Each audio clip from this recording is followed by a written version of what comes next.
কবিতার নাম কুল্লু নাফসিন জায়কাতুল মাউত।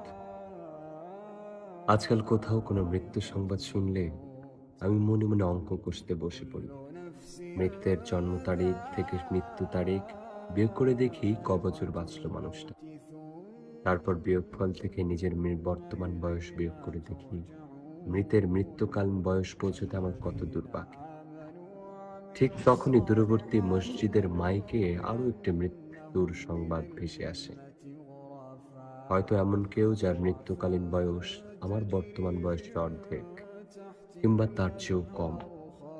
আমি তখন অঙ্ক ভুলে যাই জাগতিক জড়তার হিসাব। ভাবতে থাকি যে কোনো মূল্যেই হোক বয়স না মানা মৃত্যুর সাথে গড়ে তুলবার ভাব, যদিও জীবনের সাথে বিচ্ছেদ যার চিরচারিত স্বভাব। দিবসের কোলাহল শেষে রাত্রির পথ ধরে হেঁটে এসে দেখি ভেজানো কপাট জুড়ে ঝুলে আছে তালা। কখন প্রত্যেক কোথায় মৃত্যু ব্যক্তিকে সে বলে, মৃত্যুর স্বাদ গ্রহণ আহা করতে জীবন হবে। তুমি তো হেরে গেলা।